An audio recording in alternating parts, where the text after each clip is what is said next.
No, not really. I mean, I did want somewhere very much as a base, and I wanted somewhere which was nearer to the Duchy of Cornwall areas that I could reach then and visit people in. The world was shocked when Princess Diana's life was cut short in a tragic car accident. For years, the details remained a mystery, but now, the driver of that fateful night, King Charles III, breaking his silence for the first time, reveals chilling new details. What really happened in those final moments? Was her injury truly the cause of her untimely death? Watch as we unravel the truth behind the headlines and hear from the man who was there in a story that will shake you to your core. The shocking news, a life forever changed. It was an ordinary evening, and the driver of Princess Diana was in the comfort of his own home, nestled in his bed next to his wife. The tranquility of the night was shattered when the phone rang. The conversation on the other end would forever change the course of his life. His wife answered the phone with her usual casual banter, not knowing the gravity of the situation. But as she listened, her face shifted to one of concern. She turned to him, urging him to sit up. "I think you better take this call," she said. The tone of her voice was enough to send chills down his spine. He had no idea that this seemingly routine moment would soon become the most haunting call of his life. The voice on the other end of the line, a colleague from Balmoral, spoke in a solemn and grave tone. "I'm afraid Her Royal Highness is injured. You need to get up, turn on the television. It's serious." The news struck him like a bolt from the blue. He quickly fumbled for the remote, and as the television flickered to life, he saw the flashing images of an accident, a car crash, and a terrible sight that none could have prepared for. The princess, the beloved people's princess, was severely injured, and the news was grim. He could scarcely grasp the reality of what he was hearing, a life-altering journey. As the details of the accident trickled through the media, he knew there was no time to waste. The news was a blur, but the reality was crystal clear. He had to act fast. After a few moments of disorientation and disbelief, he got dressed quickly, his heart racing. The shock of the phone call had not fully worn off, and the realization that his life would never be the same hit him hard. He had been called to duty, but this wasn't any ordinary assignment. This was an emergency involving the Princess of Wales. He rushed to Kensington Palace, where the situation was already unfolding with an air of unease. The drive felt surreal as he made his way through the streets of London, where everything seemed to be moving too fast while the world around him felt frozen. Upon arriving at the palace, he was met with an atmosphere of tension and uncertainty. The entire team had been summoned urgently, and yet there was a sense of helplessness.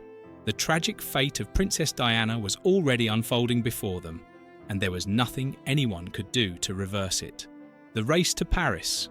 Soon, he found himself on a plane heading to Paris, a city that would forever be marked by the tragic loss of one of its most famous residents. The flight to Paris was filled with a sense of dread, and every passing minute felt like an eternity. The sadness that had already engulfed him was thick in the air. He recalled how difficult it was to speak to anyone, the weight of the situation overwhelming every word spoken. His wife, who spoke fluent French, played a crucial role in navigating the situation. They arrived at the embassy, but the language barrier only added to the tension, making everything feel more foreign and unreal. Once there, they were greeted by the military attaché, Brigadier Ritchie, a man who had worked closely with Princess Anne. His presence brought some sense of order to the chaos, but it could not erase the deep sorrow that filled the room. The atmosphere at the hospital was equally chaotic, crowded with journalists, dignitaries, and medical staff. The scene was a testament to the immense global impact Princess Diana had had on the world.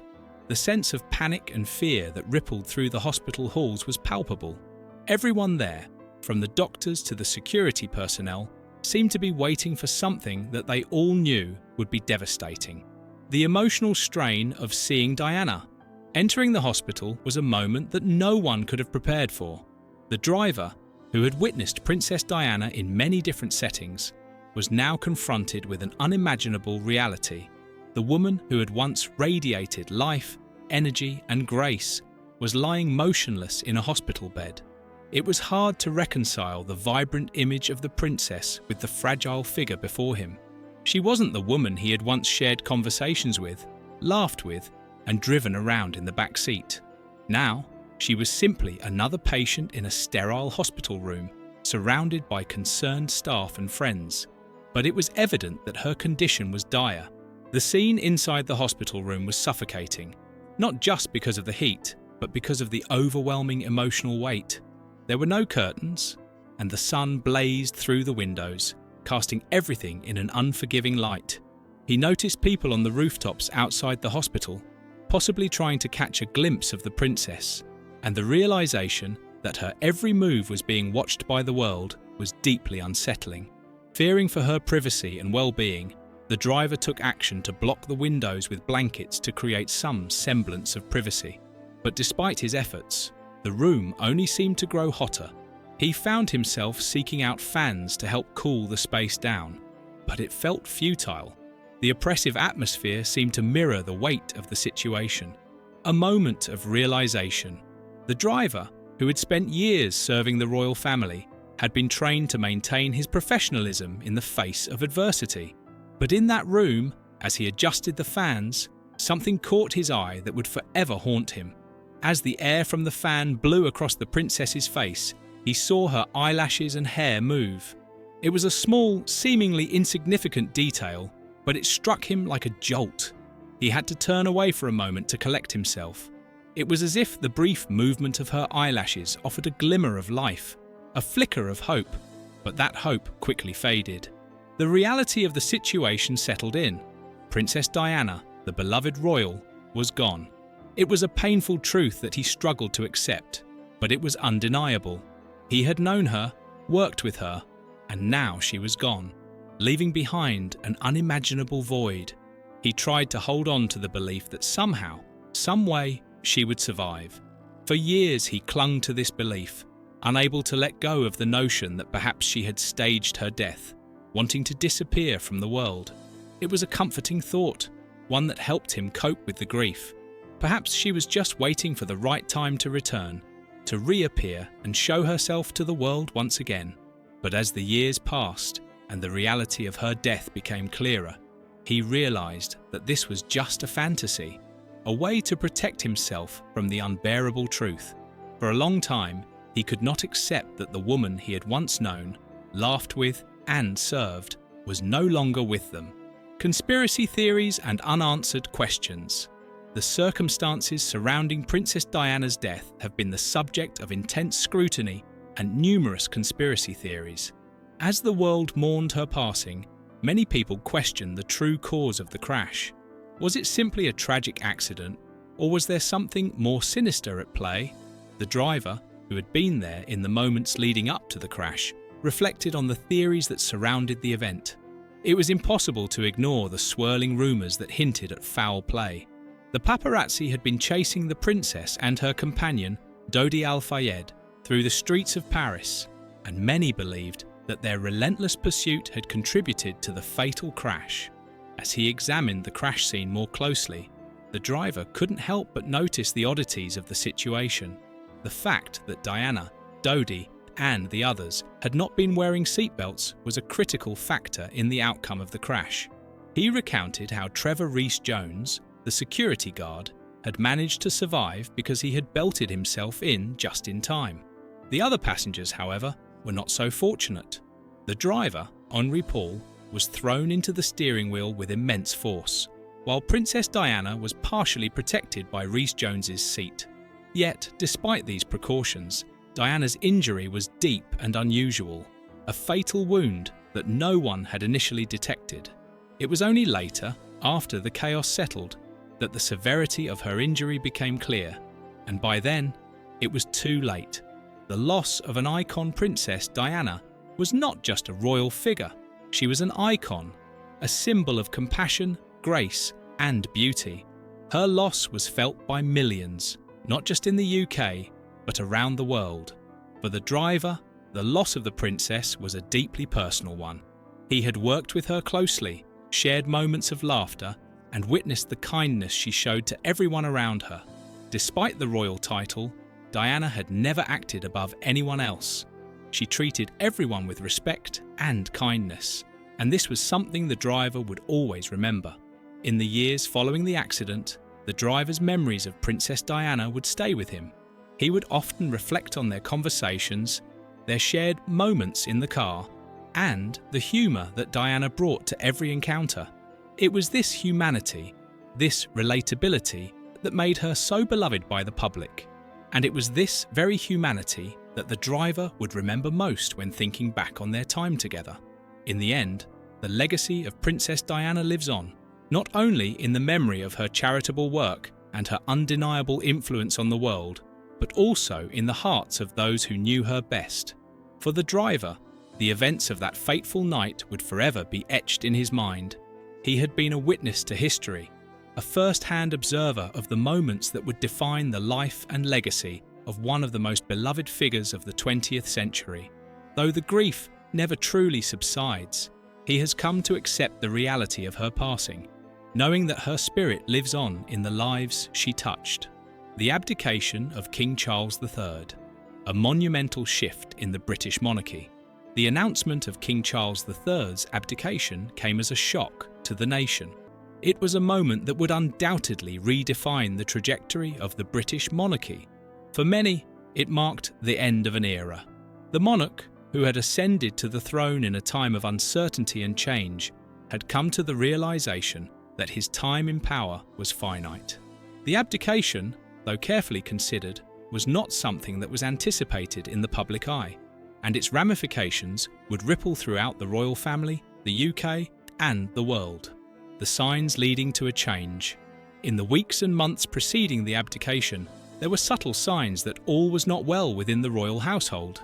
King Charles had long held the crown in anticipation, but the stress and strain of royal duties had begun to take a toll on him. Close observers of the monarchy noted a visible change in his demeanour.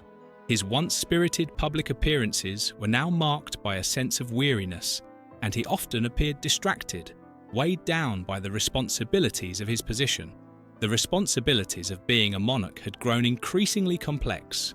While Charles had spent decades preparing for his role, the demands of modern leadership in a rapidly changing world were starkly different from the duties his ancestors had faced. Climate change, social inequality, and political unrest were just a few of the issues that shaped the current global landscape. For Charles, who had dedicated much of his life to advocating for environmental change, the mounting pressure of balancing these global concerns with the more traditional aspects of the monarchy began to feel insurmountable. Behind the palace walls, whispers of concern began to grow. Sources close to the royal family indicated that King Charles had started seeking counsel from his closest advisors. These discussions were reportedly intense and emotional, as Charles wrestled with the implications of his position. His health was also becoming a concern. Over the years, he had faced various health issues, and the burden of the monarchy only exacerbated the toll it had on him. The prospect of relinquishing the throne had become a central topic of conversation. The dilemma of the crown. For King Charles, stepping down was not a decision made lightly. His life had been shaped by royal expectations and a deep sense of duty to the institution.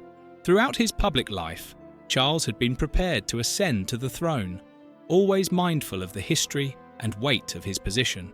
He had watched his mother, Queen Elizabeth II, navigate the monarchy with grace and resilience. Now, Charles found himself at a crossroads, with the decision to abdicate hanging heavy over him. He considered all possible outcomes. He knew that his decision would have far-reaching consequences, not only for his family, but for the monarchy itself. There was also the matter of his son, Prince William, who had been steadily preparing for his future role as king. William was seen as the natural heir to the throne, and King Charles knew that his son would need to accelerate his readiness. Yet, Charles also understood that stepping down would come with its own set of challenges, not just for him, but for his family and the nation. The process of weighing the abdication decision was not something that could be rushed. King Charles had to consider the potential impact on the monarchy's future, on the public's perception, and on the institution that had long been a symbol of continuity and stability for the UK. As the weeks passed, it became clear that the King's decision would come down to a desire to protect the monarchy and ensure that it remained relevant in the face of changing times. Queen Consort Camilla. The emotional toll for Queen Consort. Camilla, the period leading up to King Charles's abdication, was especially challenging. Known for her quiet strength and resilience, Camilla had always been a steady source of support for her husband, standing by him through the highs and lows of their public lives. However, the prospect of Charles relinquishing the throne deeply unsettled her. Camilla had been a central part of the royal family's transition after the tragic death of Princess Diana, and she knew that stepping away from the throne would bring significant personal and emotional upheaval. Camilla's emotional response to her husband's decision was a reflection of the deep love and commitment they had for one another. Her tears were not just for the future of the monarchy, but for the private sacrifices that had marked their lives together.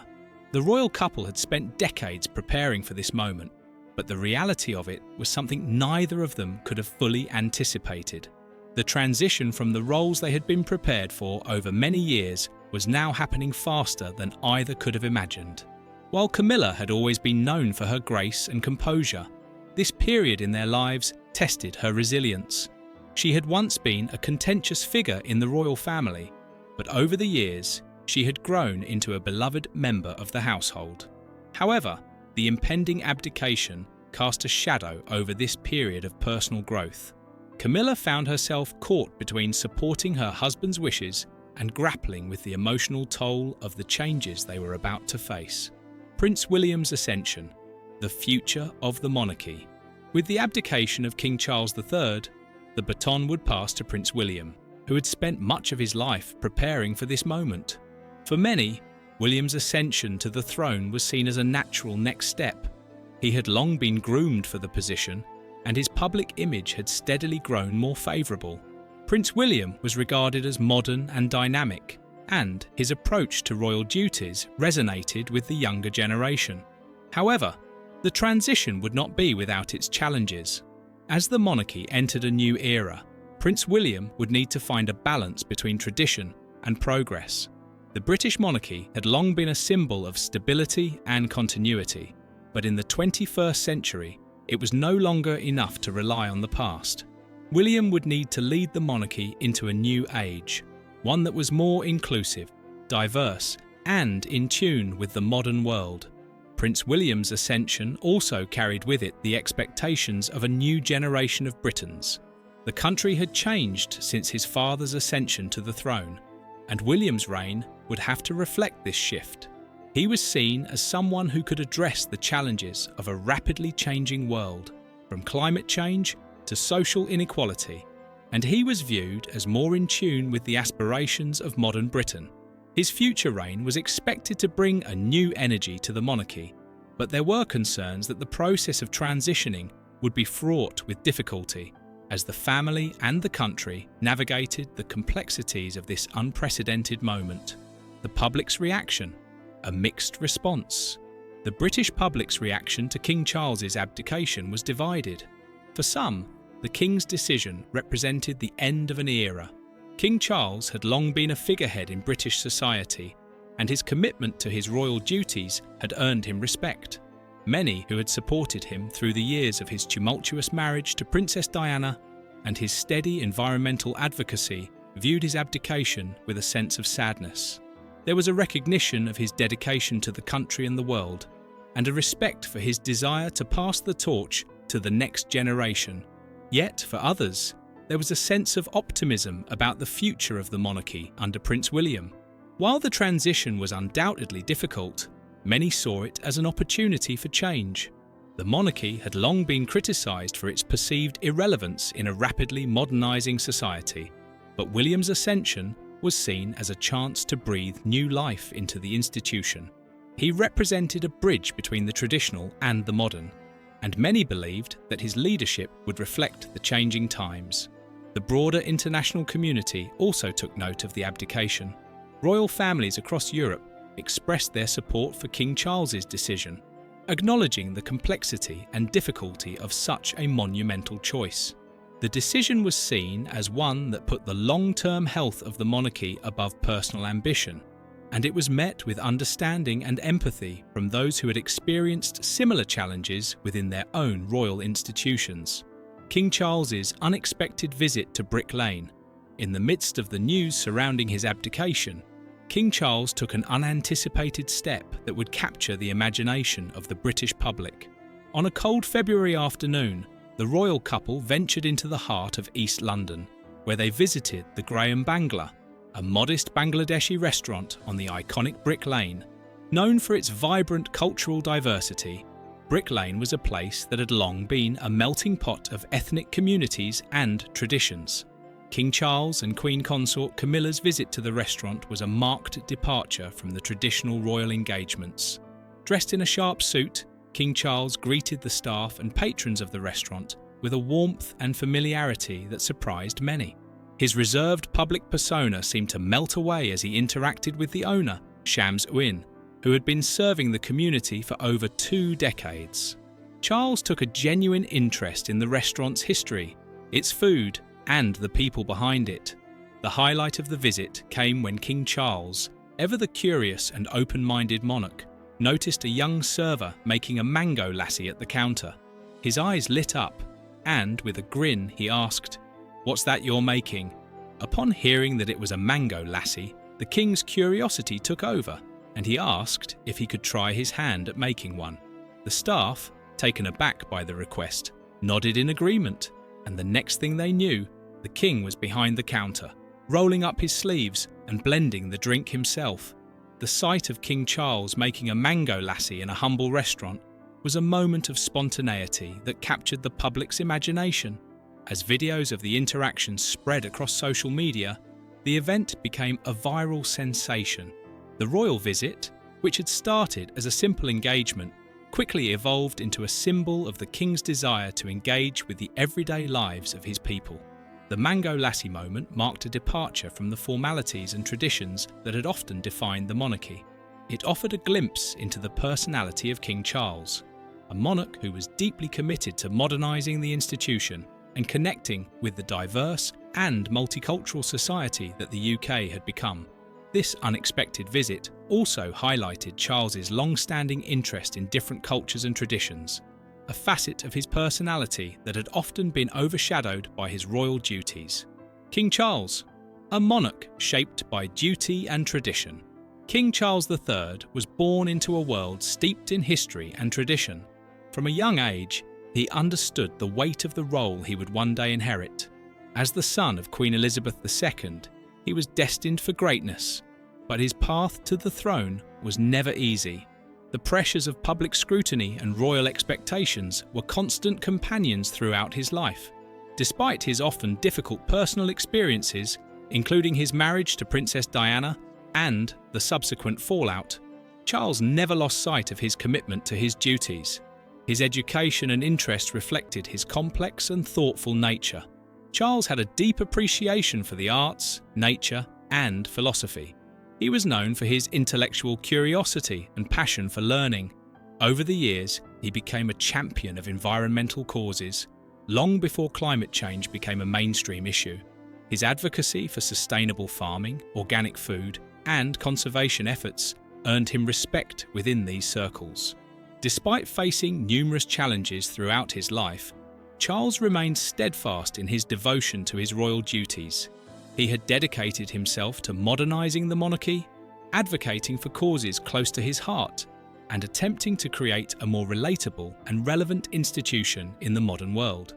His legacy, while complicated, would ultimately be one of duty, compassion, and change. The changing face of the British monarchy. The British monarchy, once known for its strict adherence to tradition, has witnessed significant shifts over the past few decades. These changes, which have been driven by societal transformations, have been both a reflection of the monarchy's adaptability and a response to the growing demand for the institution to stay relevant in a rapidly changing world. The UK, a nation that has long prided itself on being a multicultural society, faces the challenges of balancing national unity with the realities of global migration and demographic shifts. The past few years, in particular, have been marked by a deepening sense of division within the UK. The debates surrounding Brexit and the increasing voices questioning the monarchy's relevance have added to the complexities that King Charles inherited when he ascended to the throne. In this context, his visit to the Bangladeshi restaurant can be seen as a deliberate effort to position himself as a monarch who values the contributions of all communities within Britain, not just those from long-established British backgrounds. In the face of rising xenophobic sentiments and growing divisions between cultural groups, Charles's actions demonstrate his understanding of the need to maintain national unity by celebrating diversity and engaging with people from all walks of life. In this light, the visit also served as a powerful counter-narrative to the ongoing rhetoric of division. As one of the oldest and most established monarchies in the world, the British royal family has an unparalleled ability to influence national discourse. The monarchy, despite being largely ceremonial, still holds the power to bring attention to important issues of national importance, such as the integration of immigrants, the celebration of diverse cultures, and the continued relevance of multiculturalism. By visiting a Bangladeshi restaurant, a space that symbolises both the resilience and vibrancy of one of the UK's many immigrant communities, Charles embraced a role as a modern monarch who is conscious of the broader cultural forces shaping the nation. A lifetime of cultural sensitivity, King Charles's visit to the restaurant was not an isolated or spontaneous gesture. For decades, Charles has demonstrated a deep interest in cultures beyond his own, with a particular focus on environmental sustainability, interfaith dialogue, and the role of the monarchy in a multicultural world.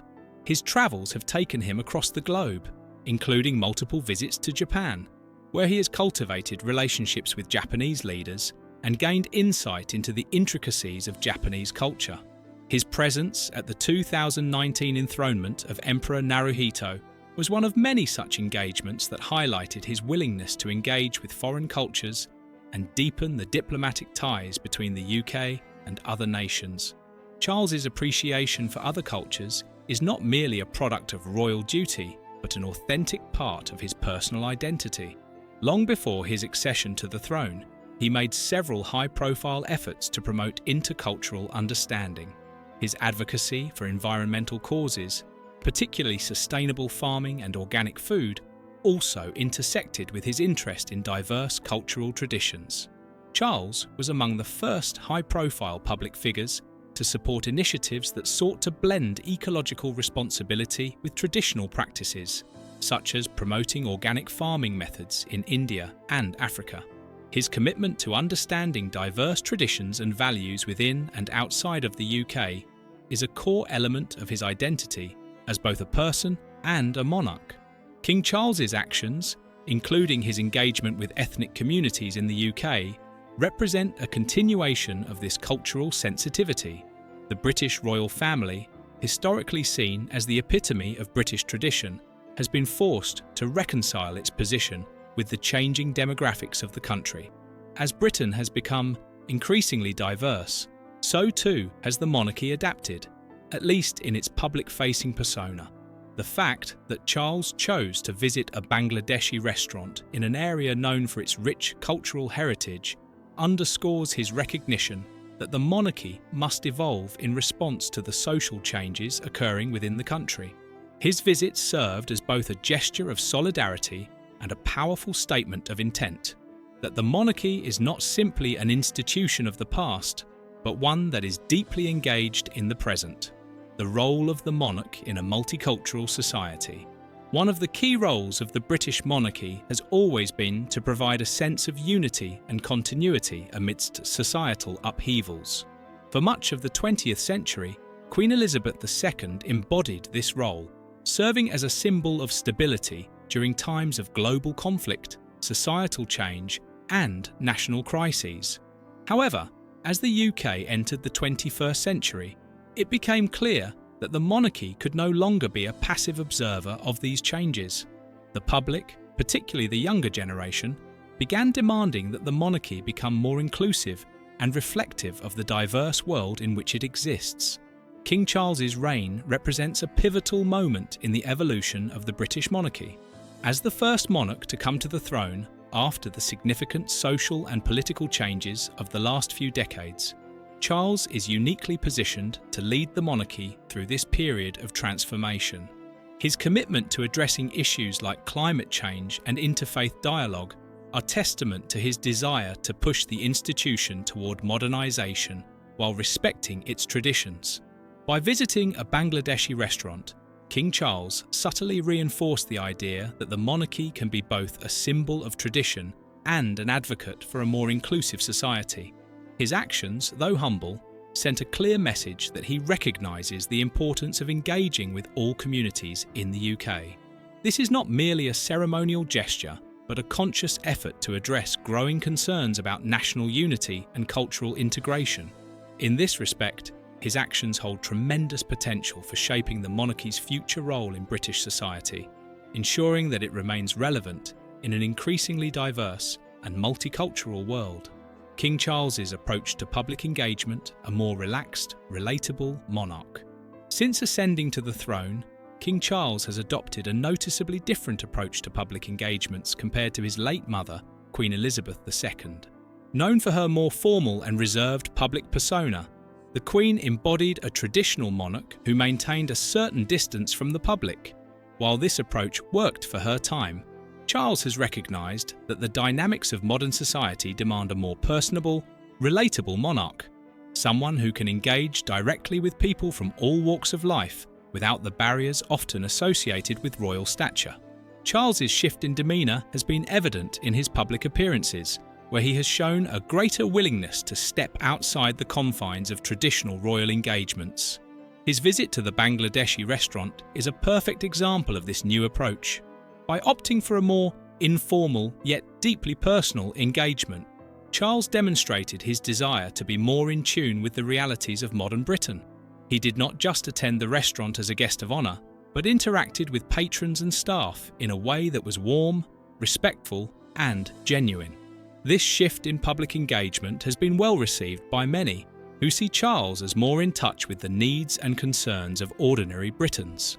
While there will always be those who view the monarchy with scepticism, Charles's actions have helped to humanise the institution, making it more accessible to people across the country.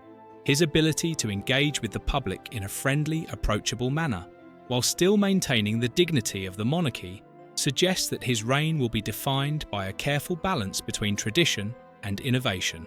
The broader context of multiculturalism in the UK. The visit to the Bangladeshi restaurant in Brick Lane comes at a time when multiculturalism in the UK is under increased scrutiny. While the UK has long been a symbol of multiculturalism, recent years have seen a rise in nationalist rhetoric, fueled by concerns over immigration and the preservation of British identity. The referendum on Brexit, which resulted in the UK's decision to leave the European Union, highlighted deep divisions in society, particularly over issues of immigration and national identity. As the UK grapples with these challenges, it is clear that the monarchy's role in fostering unity has never been more important. In this context, King Charles's visit can be seen as an important counterpoint to the divisive forces that threaten to undermine the UK's tradition of multiculturalism. By engaging with the Bangladeshi community in a meaningful way, Charles affirmed the importance of diversity as a cornerstone of British society. His actions suggested that, as monarch, he would continue to advocate for a more inclusive Britain, one that celebrates the contributions of all its citizens, regardless of their ethnic or cultural background. Conclusion: the lasting impact of King Charles's visit. King Charles's visit to the Bangladeshi restaurant in Brick Lane was more than just a public engagement. It was a statement of intent about the future of the monarchy and its role in an evolving Britain. Through this simple yet meaningful gesture, Charles demonstrated his commitment to modernising the monarchy and making it more relevant to the diverse society it now serves. His actions will likely have a lasting impact on how the British public perceives the monarchy and its relationship with the people it serves. As King Charles continues his reign, it will be fascinating to observe how his approach to public engagements, cultural sensitivity, and national unity shapes the future of the British monarchy. His visit to the Bangladeshi restaurant may be just one small chapter in his reign, but it is a powerful reminder of the monarchy's ability to influence public discourse and foster a more inclusive society.